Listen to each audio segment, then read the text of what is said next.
buy drinks. Run up a check and it's pending. She talking my news. Alright guys, so today we're gonna be here with another video today.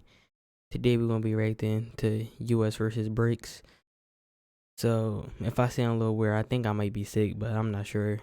But yeah, let's go ahead and get into this video. Wait, before we get into the video, it's a little out of date, so stuff could have changed over the years. This video is 3 years old. But alright, let's go get into it.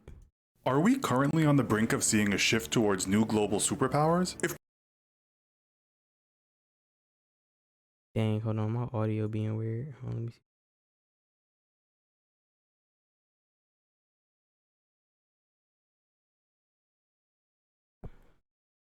If we look at the power wielded by any nation right now, the United States This is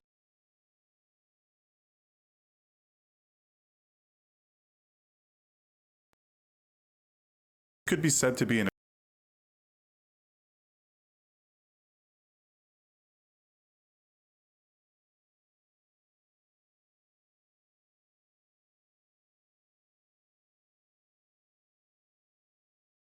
Before it, Great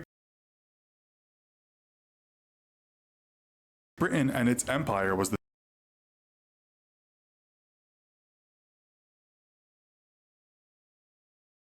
dominant global force.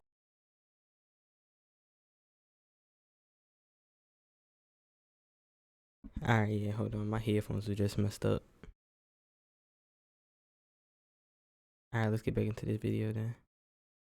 Are we currently on the brink of seeing a shift towards new global superpowers? If we look at the power wielded by any nation right now, the United States could be said to be in a globally dominant position. Before it, Great Britain and its empire was the dominant global force, and prior to that, there is a long line of countries that have at one time sat at the apex of the global economy, culture, science, and military strength. Great nations may also decline, a concept known as declinism, while simultaneously other nations are busy evolving into powerful states. For a number of years now, a handful of nations have been developing at a rapid pace, and today we'll compare them with the mighty USA in this episode of the Infographics Show, the USA versus BRICS. Don't forget to subscribe and click the bell button so that you can be part of our notification squad. BRICS is an acronym standing for the 5 countries it represents: Brazil, Russia, India, China, and South Africa. The acronym at first was just BRIC, until South Africa made an appearance in the association in 2010. BRIC was formally started in 2006 when the first BRIC meeting was held under the aegis of a mutual agreement to boost each member country's development. Not only developments relating to economy, business, and trade, but also education, agriculture, health, technology, science, and the arts. Together, BRICS is a powerful conglomerate, accounting for 42.58% of the world's population, and according to the International Monetary Fund, about 22% of the world GDP. Compared to the United States, in terms of size alone, it's Goliath staring down at David. If we look at the numbers, BRICS has a combined population of about 3.6 billion people. The USA has a population of just 325 million people. The US GDP is the biggest in the world at $18 trillion plus, although BRICS combined has a GDP of $37 trillion. The US is not expected to make any headway on BRICS anytime soon regarding economic growth, with its estimated growth to be around 2% over the next few years. BRICS is expected to see growth of around 5%. In an article in The Atlantic published in 2012, Goldman Sachs projected that China's GDP alone would be equal to America's by 2027 and then leap past it. In regard to economy, BRICS nations are ascending quickly. This growth, it's believed, will lead to much stronger militaries, especially those of China and India. Right now, the US spends more on its military than any other nation, with a defense budget of $639 billion for 2018. It's such a large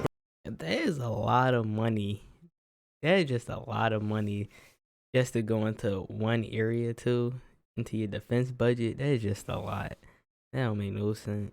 Budget that even 5 emerging nations' defense budgets together don't exceed it. According to the Global Firepower Index, Brazil's military budget is currently $24.5 billion, Russia's is $44.6 billion, India's is $51 billion, China's is $100. Yo, this is just so much more than just this. This is, look, that is crazy. That is a huge difference. $161.7 billion, and South Africa is $4.6 billion. Combined, BRICS countries have a defense budget of $286.4 billion. The best way to make money with Amazon in 2021 is not by selling physical products on Amazon. This is even more astonishing when you consider that China and India are both in the top countries for highest military expenditures. In terms of feet on the ground, you probably already know the US is severely outmanned. The US has 1.3 million active military personnel and a further 811,000 acting as reserve personnel. China alone has 4.6 million total personnel, India 3.4 million, Russia 3.2 million, Brazil 2.1 million, and South Africa 106,000. In total, that is almost 13.5 million people ready to fight. Workforce aside, the USA still spends more than all these other countries. So where does the money go? In terms of land equipment, the USA has around 5,884 tanks, 41,000 armored fighting vehicles, 1,934 self-propelled guns, 1,299 towed artillery, and 1,331 multiple launch rocket systems. Most of this equipment is the latest in military innovations, with the US continually developing more advanced war machines, such as its latest battle tank, the M1A2 SEB V4. Russia and China, the two strongest of the BRICS militaries, alone make a formidable force on the ground. If the two nations were to form a military duo, they'd have over 24,000 main battle tanks, over 35,000 armored fighting vehicles, almost 8,000 self-propelled guns, over 12,000 towed artillery, and over 5,000 multiple launch rocket systems. As well as having strong fleets of tanks, the two countries are currently developing two new tanks that are rated as highly as the new M1A2 in China's VT4 and Russia's T14 Armata. India also has some modern land equipment and is currently investing billions of its new money into thousands of pieces of new artillery. This will include a fleet of Arjun Mk2 third-generation battle tanks. Brazil has modern weapons, much of which was bought from the USA, the world's biggest arms exporter. Its most extolled land weapon is its almost 400-strong fleet of German-made Leopard 1 tanks that it acquired in 2006. If the USA can't compete on the ground, it certainly can in the air. The United States Air Force is by far the most advanced in the world. The number of modern aircraft alone in the US Air Force can match a number of leading nations put together. This can be credited to the US Air Force having a bigger budget than any other nation's entire military budget. From its 13,444 aircrafts, the US can choose from a number of some of the world's most advanced machines. This includes almost 1,000 F-16 Fighting Falcons, 195 F-22A Raptors, 257 F-15E Strike Eagles, a large fleet of McDonnell Douglas CF-18 Hornets and FA-18E Super Hornets, as well as its new pride of the skies, a fleet of F-35A Lightning IIs. As we said, no Air Force comes close to this, but Russia, India, and China have highly rated equipment and are often part of lists. Dang, If I gave you $25,000 today, what would you do?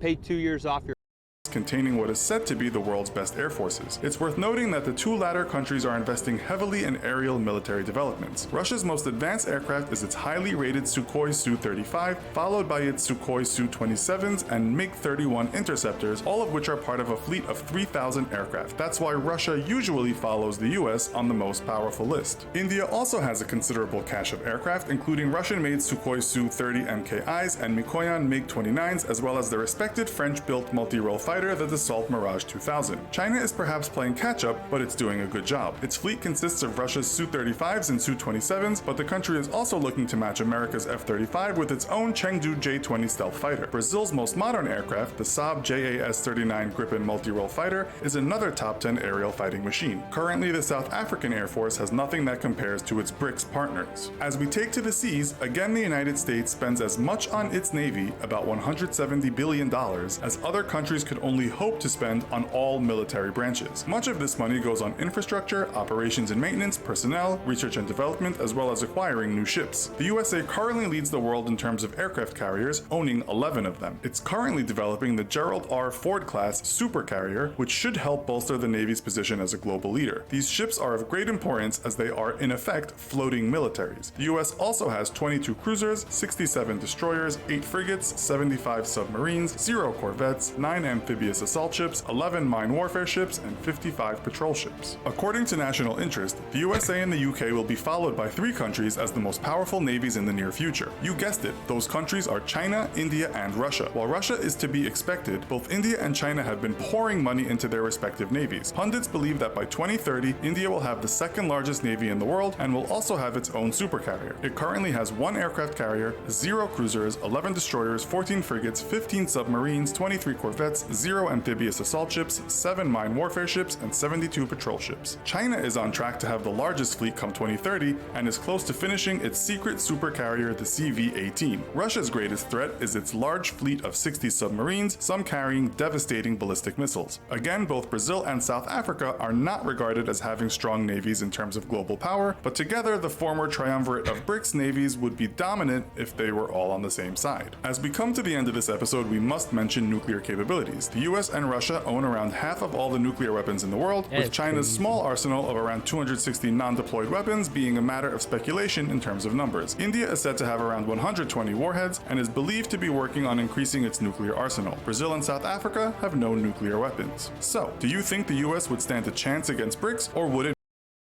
That's crazy because they're just so outnumbered by like manpower and pretty much supply. Because you're talking about multiple countries going to go up against like one country, so it's kind of like, you know, not a good advantage for that one country. But like, man, I think he was talking about how many like nuclear weapons they had. I just still don't get the point of why they had to make these, because it is no country is winning from this. Because if one launch it, the other one gonna launch it, right? And then their allies gonna back them up, so they gonna launch it. So then just multiple nuclear bombs just being launched everywhere. I don't see the point of it. But yeah,